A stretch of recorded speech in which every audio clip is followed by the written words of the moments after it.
Well, good morning and welcome back to the channel. It'd be good to see you all again. I've been a bit lapse in producing videos. On a couple of my previous videos I've mentioned why, and it all revolves around work and the frantic nature of doing any work for the NHS in the UK here. And this video is actually about a couple of things I've just recently bought. Well, recently, a month and a half ago I think it arrived. But what I've got here is a nice little case which I got from Amazon. It cost about £20, and inside it, it's not a very large case, I've got this tiny DJI Mini 3 Pro drone and a rubber band holding the propellers. They're very expensive, these rubber bands. You can get them off Amazon. I think they're about £20 each. No, I jest, this is just a rubber band, but it works and does the job, holding the propellers nicely in place so that they don't flop around like this, which they will do any other way and risk getting damaged. But I bought this drone because I've had drones in the past and I'm finding increasingly the limitations on being able to use drones in the UK very sort of prohibitive, and it stopped me using the previous drones that I had, and I sold them.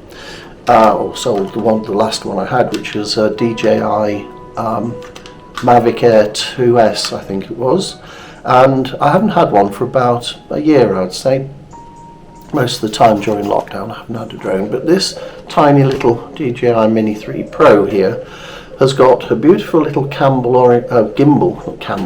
orientated camera on the front, and unlike all the other drones, this camera can also go to the vertical mode and operate, so you can take portrait pictures with it or landscape. And it also has a removable front. The lens, I won't do it because I can't hold it and take it off at the same time, but you can clip filters onto it. I know the others you could clip filters onto, but I've never really used them in the past. But I bought this because, being a 249 gram drone, in the UK, I can fly this virtually anywhere except in controlled airspace. I can fly it over people, as long as it's not too crowded that it wouldn't be able to land if I needed to bring it down. And I've recently pressed it into good service at our local village fete and recorded the event during and before, during and after.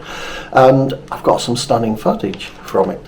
And it really is a very nice little piece of kit. As its weight implies, there's no weight to it of any merit, but I also got with it, rather than the standard controller which you have to plug your iPhone or your Android phone into, I got this RC controller, which I think in total the Fly More pack with this controller cost me about £1,000, and that's way cheaper than the previous drones that I've had, which were nearer £2,500. And it is a stunning thing. I really am impressed. The 4K footage I get off the camera in video mode is brilliant. That camera is tiny, but it's capable of producing 48 megapixel images, and I can't fault them. I really can't. If the light is good, and I appreciate being a small sensor like that, in low light it obviously struggles a little bit, and that's to be expected, but in decent lighting it really is producing some stunning images. And that's pretty much it really. I've obviously got it registered. There's the registration number, and I've qualified. I did the course online, so I'm all up to date and everything's legitimate and above board. I'll just put him down there a second.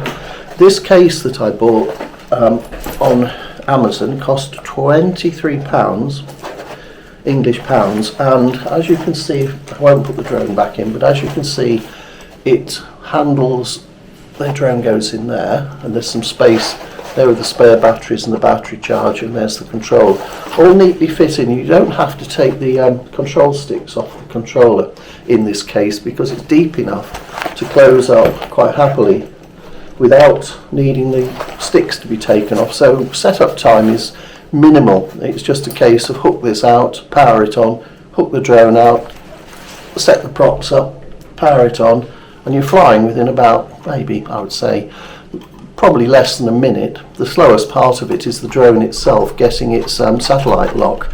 You can take off without satellite lock, but I always tend to wait until we've got full satellite lock before taking off, which can take up to 40 seconds, something like that. Depends where you are and what the conditions are like. But there we are. That's the update on the equipment I've got that is of a drone related nature. And I also got, which I've got in here, which I can't get out easily, a tiny little plastic box which has got a series of filters, and these filters are polarizer and 2ND filters which I can just clip on the front of the drone and use for relatively long exposures. So that's where we are at with the drones, and now where we're at with camera equipment. If I just quickly grab my camera. Sorry for that. Here we go. Now, as my main camera equipment, as an update, I'm still using the A7R4, but I think there's an A7R5 coming out in a few months, so I'll be upgrading to that. I'm not sure when they're going to release that. I haven't seen an announcement of time. It's supposed to be autumn. And if it is, and before September, I'll definitely get it ready for my trip to Iceland. But I've got the Tamron 28-200 lens, which is my go-to, pretty much standard lens for pretty much everything. It's not heavy, it's not very large, that's my hand, so you can see it's relatively small in the scheme of things. But what I recently bought, because I was finding 28mm a little bit too narrow for some of the wider shots that I wanted to take, so I went on to the website for MPB, which is a British company that buy and sell camera equipment. And I've used them a lot in the past because basically they take the risk out of buying and selling things. You go on their website, you say what it is you're trying to sell, you describe its description, and they give you a price there and then, and they even arrange for collection if you want to proceed with the price they've offered you, and they then receive it, check it over, and if it's as it says, as you described it, they will put the money into your bank account. A lot less risky than selling things on eBay, and given eBay's fees compared to how much you receive for second-hand equipment from MPB, I think they're pretty comparable if you factor in the fees that eBay charge and the risk that someone's going to either break it, return it, or just not deal with you very fairly. So I bought this lens, and this lens came from MPB, and they described it as like new, and I can assure you it is like new. So therefore I paid, I think these new were about £1,200, I paid about £800 for this one. And it's a Sony FE12-24 f4 lens. It's a G lens, it's not a G Master. The G Master equivalent of this is an f2.8. It's huge, it's heavy. I've had one and they cost £3,000, and that is just too much weight, too much aperture that I don't need, and therefore the weight and the aperture go together. So I decided the f4 was a nice lens. I've had one of these in the past, and it really is perfectly good enough for what I want, and it gives me that extra reach of going right down to 12mm. So that is the wide angle lens that I'm now using, relatively wide angle. And I've also got this, which is the Tamron 150-500, 4.5 to 5.6. Is it? No, it's an f5 to 6.7 lens, and it is heavy. This is heavier than G Master 100 to 400. It's a very well made lens. I'm very pleased with it. It's got they've had the common sense to put an Arca Swiss channel on the base plate, which I wish other manufacturers did, because bolting one on seems pointless when they could manufacture it in.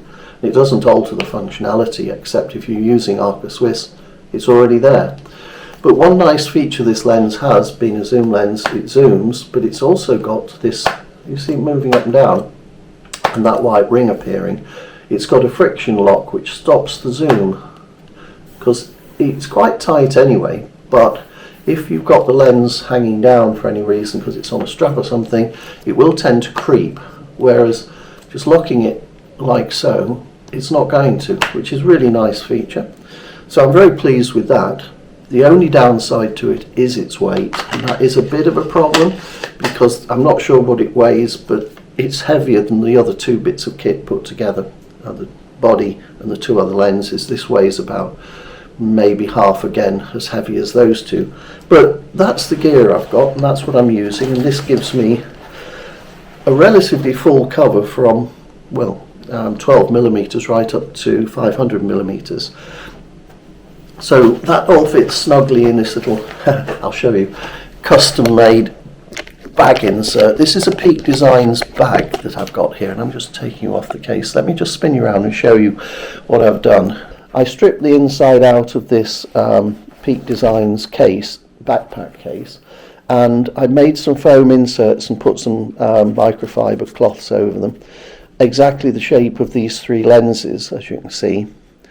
Although it's not obvious that they're exactly the shape, but I think you get the idea. They fit snugly in that, and then this all zips up neat and tidily. And then nice handle on it, and it's got straps, backpack straps. So all in all, that's quite easy to take anywhere with you, and it's fully waterproof.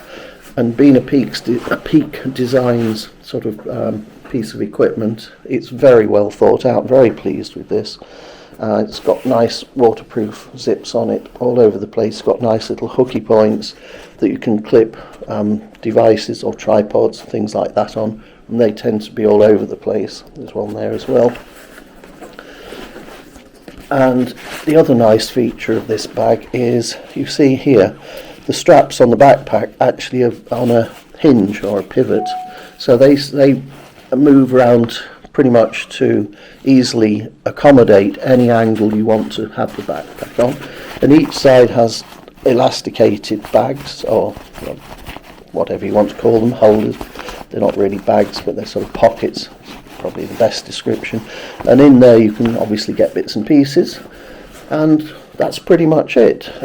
I've got this elasticated strap in one of these holes, and this I use to put the tripod into this pocket, and then to stop the tripod top moving around, I just simply hook that around the top of the tripod, and then with these elasticated stoppers here, these things, I can just pull it tight and then it holds the tripod nicely. Okay, so that's an update on sort of equipment I've got, and as I say, that drone, I highly recommend it. It really is very good. I can pop a little bit of video up now, and you can just see some of the video quality and some of the image quality as well. And I've been using it quite a bit. My wife's a genealogist, and she works for some clients in America who've got roots in this country, and they often ask us to produce videos of the churches and the areas that the people that their family grew up in and lived in are of, and we've been going around doing that, which is part of the reason I haven't been producing videos for my channel as much, because we've been going out most weekends to local churches, or churches within basically the southeast of England, to research for this series of clients Sarah's got, and that's been interesting. But I've used the drone both for video footage and for still pictures of a lot of these churches and areas, and I'm absolutely blown away with the quality. And it's so tiny and light, but the one thing that really I must point out is it can handle wind. You don't think it should be able to, but it can handle quite aggressive and nasty wind conditions and still give you good quality images. Anyway, that's enough of the chattering from me. I will leave you, and any comments, please put them in the section below, or questions you want to ask me, and I'll see you on the next video.